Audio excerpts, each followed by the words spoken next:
और action plan कैसे काम आएगा इसके टॉपिक को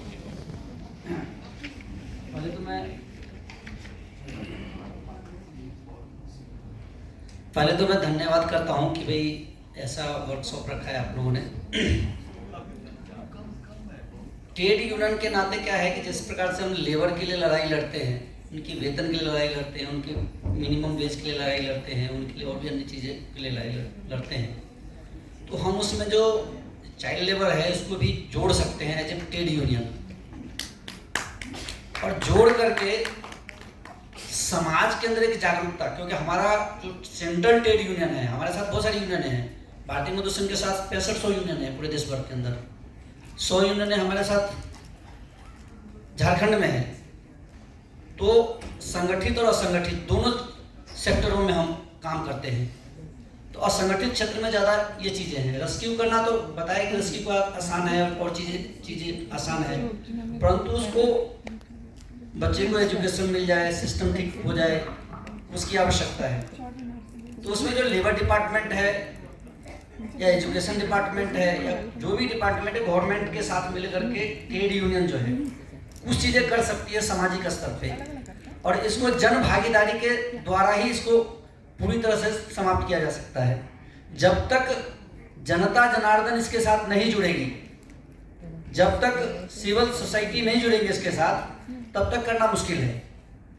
और दूसरा क्या है कि शिक्षा के अंदर एक चीज दिखाई देता है कि जो अध्यापक है पढ़ाने के अलावा सारे काम करते हैं। किसी को खराब भी लगता होगा, बहुत ऐसे शिक्षक है जो पढ़ाते भी हैं, परंतु उनके लिए नहीं है। परंतु जो शिक्षा को केवल व्यवसाय बनाए हुए हैं, जो अपने बच्चे को तो पढ़ाएंगे प्राइवेट स्कूल में, जहाँ वो कहते हैं कि टीचिंग स्टाफ अच्छा चाहिए, ये अच्छा चाहिए, वो अच्छा चाहिए, परंतु वो जो जिन बच्चों की जिम्मेदारी है उनके ऊपर में, उनके प्रति उनकी कुछ है नहीं। इसीलिए शिक्षक और विद्यार्थी, गुरु और शिष्य की जो एक परंपरा है, जो आस्था है शिक्षा के प्रति, मुझे लगता है कि उसको स्थापित करने की जरूरत है। जब हम उसको स्थापित करेंगे, जब शिक्षक इसको जिम्मेदारी के रूप में मानेंगे, तो ये जो समस्याएं आ रही हैं, मुझे लगता है कि इन समस्याओं को रोकने में हम कामयाब होंगे। दूसरा इसमें क्या है कि जगह जगह जिलों पे, प्रखंडों पे, पंचायतों पे सिविल सोसाइटी के साथ, ट्रेड यूनियन के साथ, सरकार के साथ एक टीम बना करके, टीम वर्क के नाते विद्यालय के ऊपर भी निगाह रखी जा सकती है कि जिन बच्चों को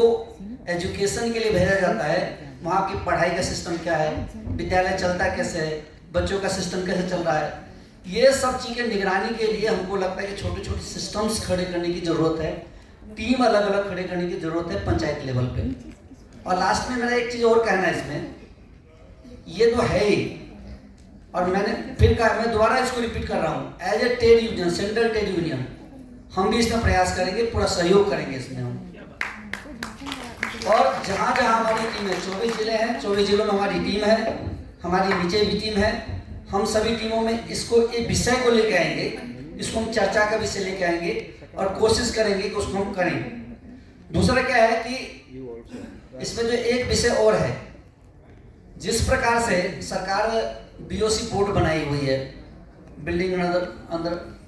construction board, building under construction,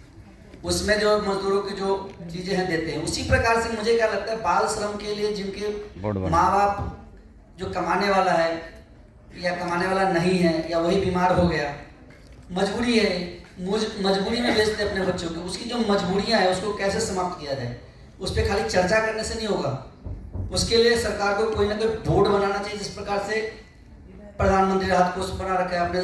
CM राहत कोष बना रखा है, अपने सिविल सोसाइटी सब बहुत कुछ देती है, परंतु हम ईमानदारी से अगर उस दिशा में काम करेंगे, और मुझे लगता है कि आर्थिक जो जनगणना कर रहे हैं, जातीय जनगणना की बात कर रहे हैं, मैं कहता हूँ आर्थिक जनगणना की बात होनी चाहिए। जो इस प्रकार के लोग हैं जो आने चाहिए, जो जिसकी मजबूरियां हैं, ऐसे मजबूरी के लोग दिखने चाहिए हमारे पास, उनकी लिस्टिंग होनी चाहिए, इस प्रकार का बोर्ड होना चाहिए, उनके बच्चों के लिए, उनके घर के लिए आर्थिक सहयोग हम दे पाएँ, आर्थिक सहयोग कर पाएँ, इस प्रकार की व्यवस्था करी होनी चाहिए। विद्यालय के अंदर मुझे लगता है कि शिक्षा के साथ साथ व्यवहारिक और व्यावसायिक शिक्षा भी होनी चाहिए। बच्चों का आज जो है मोबाइल का युग है, आज टेक्नोलॉजी का युग है। बच्चे को एजुकेशन के साथ साथ मुझे लगता है कि कुछ ऐसा सिखाना चाहिए जो उसका पारितोषिक राशि के रूप में कुछ मास में मिले, ताकि उसके परिवार को लगे कि हमारा बच्चा जब पढ़ने जा रहा है तो उसके एवज में हमको कुछ मिल भी रहा है, ताकि उनको प्रोत्साहित किया जा सके। और समाज में जो कामयाब लोग हैं, ऐसे लोगों को नीचे उतर करके